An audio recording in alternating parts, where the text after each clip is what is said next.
লাচিত সেনাৰ যিটো সত্তা, বীৰ লাচিত সেনাৰ সত্তাটোত কিছুমান সন্দেহযুক্ত মানুহ সোমোৱাৰ আমিও তথ্য পাইছোঁ।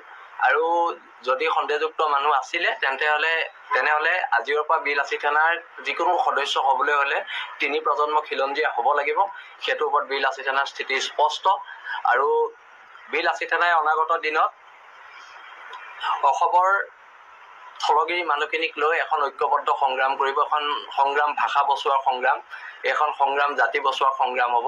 আৰু এইখন সংগ্ৰাম অসমৰ মাটি বচোৱাৰ সংগ্ৰাম হ'ব। আৰু অনাগত দিনত এই সংগ্ৰামখন চলি যাব। আৰু আমি সকলো পক্ষকে অনুৰোধ জনাইছোঁ যে যদি বীৰ লাচিত সেনাৰ নামত কোনোবাই অৰ্থনৈতিকভাৱে কাৰোবাক হাৰাশাস্তি কৰে, তেতিয়াহ'লে আমাৰ বীৰ লাচিত সেনাৰ কেন্দ্ৰীয় সমিতিৰ লগত যোগাযোগ কৰিবলৈ, নহ'লে নিকটৱৰ্তী যিখন থানা আছে থানাত গৈ পেলাই এখন এজাহাৰ দিবলৈ আমি ৰাইজক দাবী জনাইছোঁ। সেইখিনিয়ে কথা। আৰু আমাৰ এই মাহৰ শেষৰ ফালে আমাৰ এখন চিন্তন বৈঠক হ'ব।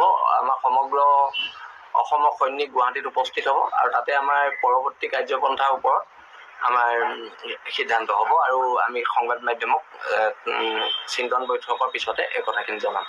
এতিয়া আপোনালোকে চান্দা বন্ধ কৰা বুলি কৈছে, কিন্তু আপুনি কৈছে চাওক, এতিয়া যদি অসমৰ জনগণে এই ক্ষেত্ৰত কিবা আমাক বেয়া পাইছে, আমি এইটো বন্ধ কৰাটো কৈছোঁ। আৰু আমি আগতেও চান্দা সংস্কৃতিটো আমাৰ নাছিলে, এইটো মই এটা ইণ্টাৰভিউত কোৱা কথা।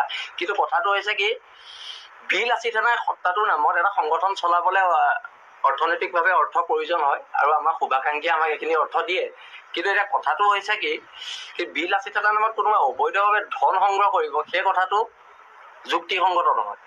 বীৰ লাচিত সেনাৰ পেড এখন কোনোবা কম্পিউটাৰটো বনাই ল'ব পাৰে, ষ্টাম্প এটা কোনোবা দোকান এখনতো বনাই ল'ব পাৰে। সেই ষ্টাম্প পেড ব্যৱহাৰ কৰি কোনোবাই, আৰু বহুত আমি এতিয়া কমপ্লেইন পাইছোঁ এইবিলাক ওলোৱাৰ পিছত, কেঁচু খান্দোতে সাপ ওলোৱা নিচিনা কথা হৈছে। আমি বহুতো কমপ্লেইন পাইছোঁ।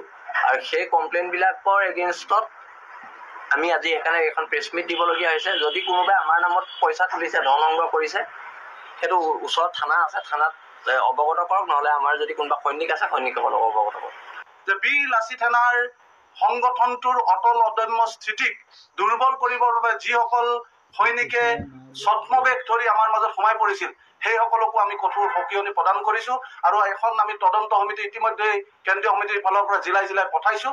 আৰু তদন্ত সমিতিয়ে ইতিমধ্যে আমাক বহু কথাই কৈছে, সেই কথাবোৰ আমি চিন্তন বৈঠকত আলোচনা কৰিম।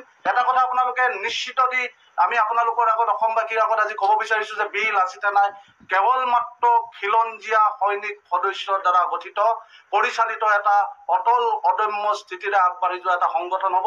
সেই কথা আমি অসমবাসী ৰাইজৰ আগত ক'ব বিচাৰিছোঁ। আৰু দ্বিতীয় কথা মন কৰিব যে বীৰ লাচিত সেনা অসমৰ খিলঞ্জীয়া মানুহৰ, থলগিৰি মানুহৰ সুৰক্ষাৰ স্বাৰ্থত অবৈধ বিদেশী বহিষ্কাৰৰ কাৰণে বেদখলকাৰী উচ্ছেদ কৰিবৰ কাৰণে আমি যিখন সংগ্ৰাম চলাই নিছিলোঁ, এই সংগ্ৰামখনক দুৰ্বল কৰিবৰ বাবে যিসকলে আমাৰ এই ৰাজহাড় ভাঙিম বুলি যিসকলে চেষ্টা কৰিছে, আমি তেওঁলোকলৈ আমি ক'ব বিচাৰিছোঁ, বীৰ লাচিত সেনাই অটল অদম্য হৈ যি আপোচবিহীনভাৱে নিৰ্ভীকভাৱে জাতীয় সংগ্ৰামখন চলাই নিছিল, ইয়াতকৈও অধিক শক্তিশালী ৰূপত আপোনালোকে দেখিবলৈ পাব। আৰু বহুকেইটা সংশোধন আমি বীৰ লাচিত সেনাৰ পবিত্ৰ মঞ্চলৈ আনিব বিচাৰিছোঁ। সেই সকলোবোৰ কথা আমি আজি আপোনালোকক বিতংভাৱে নকৰোঁ, চিন্তন মন্থন বৈঠকত আলোচনা হ'ব।